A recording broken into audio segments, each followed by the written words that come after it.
Okay, so picture this. Mike's Waffenfacts. Um, Sounds maybe like your standard show about guns, maybe. Right, but it was anything but standard. Totally wrong. Yeah, this thing was just wild. You had weapons talk, sure, but mixed with these, like, completely bonkers conspiracy theories. And apparently a lot of drinking involved, too. Who even knows how much? But Well, somehow it got this really dedicated fan base, like huge. which makes it even stranger when it just stopped, poof, gone. Exactly, just vanished. And that mystery, that abrupt end, that's what we're diving into today. It's a fascinating puzzle. What kept people hooked on something so chaotic? And then what or who pulled the plug? We've got some interesting pieces to work with, actual clips from the show itself, Mike's Waffenfact. All the raw material, good. Yeah, and then some pretty intense analysis from this YouTube channel, Doza Crew. They really went deep. Okay, so secondary analysis, fan interpretations, that adds another layer. And this is the weirdest bit, a logbook called NVCRW Logbook #001. Sounds completely unrelated, but maybe not. A logbook? Okay, that throws a curveball in there. The combination of podcast audio, fan theories, and this logbook. It's quite a mix. It really is. So the main players in this whole drama, you've got Mike, the host, super enthusiastic, maybe a bit too enthusiastic. Understatement of the year, probably. Yeah. Yeah. Then Rickard, his co-host. His brain was basically a conspiracy theory antenna picking up everything. Always seemed to be on a different wavelength, didn't he? And then there was Ramanka, the sound engineer. You could almost hear him aging in real time during the episodes. Just long-suffering. The straight man, sort of in this chaotic trio, until he wasn't there anymore. Right, because later he gets replaced by this really strange figure, Kai Rem, super mysterious. Ah, yes, Kai Rem. We'll definitely need to talk about him. And kind of looming over it all is Schwatten, the sponsor. Always in the shadows, providing these, well, weird items for the show. Schwatten. The name itself sounds ominous. His role feels like more than just sponsorship, maybe, like an influence or something else. Definitely feels that way. Now, the show itself, it didn't stay static. The weapons talk got more focused on experimental stuff, some really out there prototypes. And the opinions being shared got, let's say, more extreme. Yeah, like praising dictators, that kind of territory. It got pretty uncomfortable. And then, end of season 2, Mike just disappears. Gone. Just like that. No final episode, no sign-off. Nope, nothing. Which is the core mystery, really. Was it a stunt? Did something happen? The lack of any info is what keeps people talking. Absolutely. So that's our big question, isn't it? Was Mike's Waffenfacts just this chaotic mess that burned itself out? Or was there something, genuinely strange, maybe even dark, going on behind the scenes? Let's dig into those early days then. Yeah. You mentioned some specific episodes, Eon 11, E165, E197, even bonus footage. Yeah, we went back. And honestly, it was pure chaos, but almost innocent chaos, if that makes sense. Absurd, definitely. Establishes the baseline, right? Mike's weapon obsession, Rickard's early conspiracy leanings, Romanka just trying to keep it together. Oh, Mike's obsession was something else.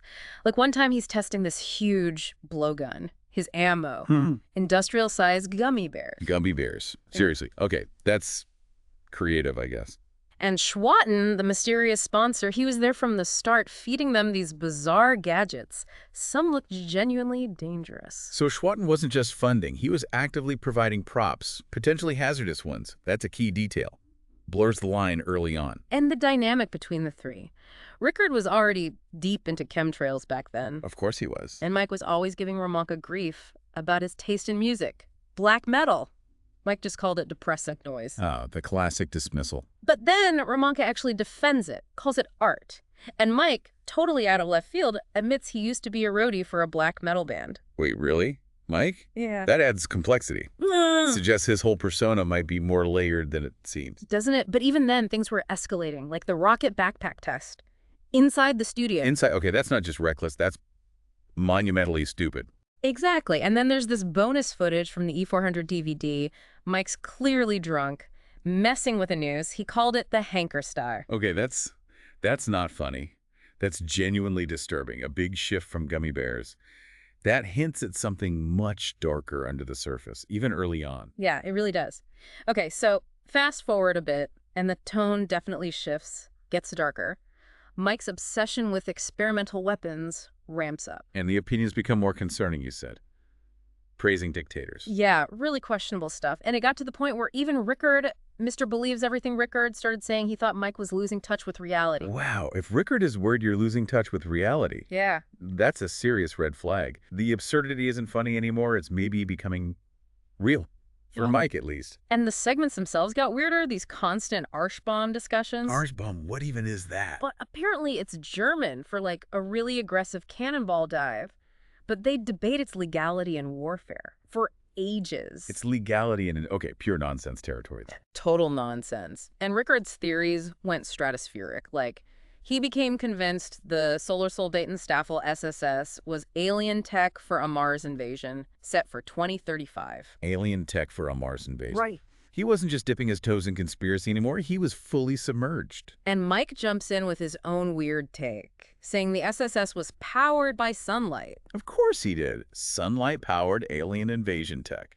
Makes perfect sense. And apparently all this got to Rickard physically. He supposedly threw up during one early episode, blamed chemtrails. Oh, I remember hearing about that. And then later, during one of these SSS talks, he apparently got sick again, but this time linked it to Napoleon's cannons at Waterloo. Waterloo. The connections he made were creative, let's say. Whether it was real or performance, it just adds to the overall unsettling vibe of those later shows. Definitely. Now, here's where things get really tangled. After Mike vanishes, this German hip-hop group pops up, Doza Crew. Doza Crew, right. You mentioned them earlier. They rap in Plattdeutsch. Yeah, that northern German dialect. And the weird thing is, their lyrics, their themes, they echo stuff from Mike's Waffenfacts in this really uncanny way. So emerging after the podcast ends with thematic links, that's more than coincidence, surely. Commentary. Continuation. Well, get this. Their album, Digital Huh, has a track featuring Kairam. Kairam, the guy who replaced Romanka as sound engineer on MWF. The very same. And his lyrics on that track, all about being trapped in a network, the seduction of technology. Yeah. It's almost verbatim stuff you can hear him muttering in the background of MWF episode 306. Okay, that's a direct link, not just thematic. Kairam is the bridge. Was he just a tech or something more involved? That's a huge question now. And it gets deeper. There are theories that Mike himself might be involved with Doza Crew, maybe using the name Mikkel. Mike Kent, as part of the hip-hop group. Yeah. Seriously. Yeah, there's even talk of an unreleased album cover with someone who looks a lot like Mike on it, but the name listed is Maddie. Maddie. Mikkel. Mike. Okay, this is getting convoluted. So Mike might not have vanished, but maybe reinvented himself, or is connected in some hidden way. It's one theory, and people are treating another Doza Crew album, 8 or Watt, like it's some kind of Rosetta Stone for the whole MWF universe. Analyzing lyrics for codes, patterns, trying to unlock the mystery through the music. It's fascinating how art gets pulled into these real-life or maybe podcast-life mysteries. It really is. But let's backtrack to Romanka for a sec, because his departure was pretty significant. As the show got weirder, he was clearly getting uncomfortable. You could hear it, couldn't you? The strain. Yeah, in E525, he actually argues against some new weapons they're bringing in, says he's scared they'll get government attention. Real fear. Understandable, given the trajectory. He was probably right to be worried. It suggests things were crossing lines, maybe legal ones. And then it all boiled over. Huge fight with Mike. Apparently, Mike asked him to run personal errands or something. Seriously, after everything else. Yeah, and Romanka just snapped, quit on the spot. Yeah. Apparently told him he couldn't take it anymore, was really upset, maybe even crying. Wow. That's rough. Highlights how toxic it must have become. A really significant moment, his exit. And what's creepy is Mike apparently left him these voicemails afterwards, sounding desperate. Trying to get him back? Yeah, saying he needed his skills, something about being frantic with weapon stuff, and mentions someone or something called Fenty. No idea what that means. Fenty? Another loose end. But the desperation shows Mike was maybe more reliant on Romanka than he let on, despite the arguments, and perhaps increasingly isolated. Okay, so now, the end, or the non-end, episode 600, the final MWF. Rickard's in peak conspiracy mode, ranting, says he's about to reveal massive truths. Live into some kind of climax then. Seems like it, but then bam, these unknown figures just burst into the studio, grab Rickard, drag him out forcefully. What? Just abducted mid-show. Looks like it. And if you see the video snippets, Kairam is in the background looking terrified, or at least extremely nervous. Kairam again. His nervousness suggests he knew, maybe, or was involved somehow. That's chilling. But that's not even the absolute final moment. There's this other bit of video tied to E600. Mike sees something off camera. He's absolutely terrified. Terrified of what? He stammers about a gigantic metalline gestalt. A giant metallic A figure. giant metallic figure. Okay, we've officially left Kansas. Yeah. That pushes this way beyond just conspiracies or government agents. And right after he says that, the recording cuts. Dead air. End of story. Wow. Just, wow. A metallic figure. Abduction. It's completely off the rails. Which brings us somehow to this NVCRW logbook, #001, the logbook. The connection feels tenuous, but given the ending you just described, maybe not so much. What's in it? Well, on the surface, totally different. It's this sci-fi story about a tyrant, graph paste, and a team trying to save their world from a solar disaster. Okay, saving the world. Grand stakes. Themes of catastrophe. Could echo some of MWF's doom-mongering, perhaps? Maybe, but look at the characters. There's Florian, codenamed GRD, described as a high botanist, and Karina, a Goa witch who has hallucinations. High botanist. Go a witch. Okay. Doesn't it sound a little like echoes of Mike and Rickard? Their personalities, their sort of detachment from baseline reality. GRD and Karina.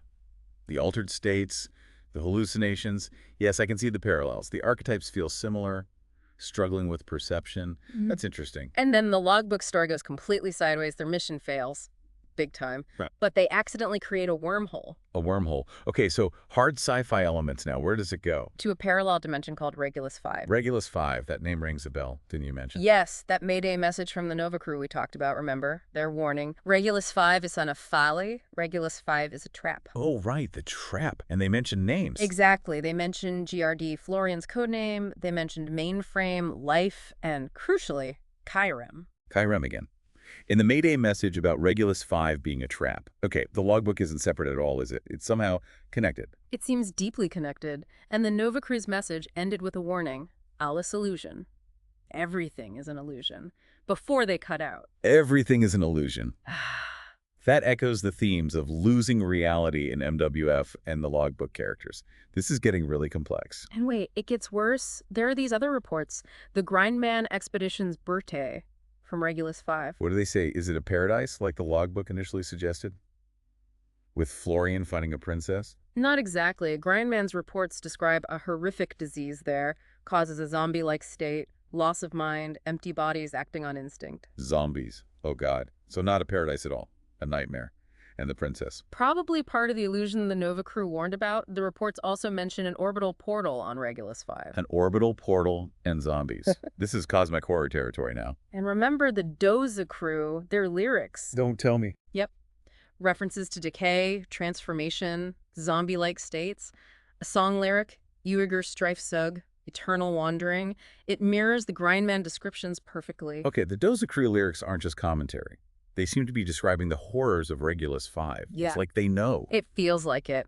And to tie it all up, the Nova crew's final garbled message, it included the phrase, Doza Odawa. Another direct link to the Doza Crew. It's undeniable now. All these threads, MWF, Kairam, the logbook, Regulus 5, the Nova Crew, the Doza Crew, they're all interwoven. Suddenly, Mike's chaotic podcast in that studio, it feels like a tiny part of something vastly bigger and way more terrifying. It seems the absurdity of MWF might have been masking or maybe even interacting with these much larger, stranger events. It's an incredibly intricate web. So we're left with just a ton of questions, right? Yeah. What was that metallic figure Mike saw? And who took Rickard? Government. Someone else. Something else. What's Kyrem's real deal? Is he trapped, a manipulator? And his link to the Doza Crew, what does it mean? Schwatten, too. What was his angle? Just providing weird props. Or something more sinister. A facilitator. And how does graph paste fit in? Is Regulus 5 real, a metaphor, part of the illusion? How does it all connect back definitively? It's a mountain of unknowns. The lack of clear answers is almost the point, maybe? It invites endless speculation. But the themes are consistent, aren't they? Losing your grip on what's real. Paranoia, the danger of messing with things you don't understand. Absolutely. Those themes run through MWF's descent and the NVCRW logbook's story of failure and unexpected consequences, fragile reality, unchecked obsession. And that post-Fung Grindman letter, the sulfur smell, the warning about Pandora's box. And the mention of supporters in the shadows. It adds this meta layer, suggesting the whole story, the mystery itself, is dangerous to investigate. Yeah. It definitely feels like Mike's Waffenfacts wasn't just some dumb show. It was something else, a nexus point, a symptom. It seems to be entangled in this bizarre network involving maybe parallel dimensions, dangerous tech, cosmic entities, Who knows? The absurdity was the camouflage. It really makes you rethink everything. Hmm. Was the chaos of MWF just bleeding through from somewhere else a reflection of this bigger hidden reality? It's a chilling thought Mm. that the nonsensical could be a window into something profoundly disturbing and real on some level. Maybe we need to listen to those Dozy Crew tracks again, reread the logbook fragments, look for more clues. What really happened to Mike, Rickard, Ramonka? It feels like this rabbit hole goes way, way deeper.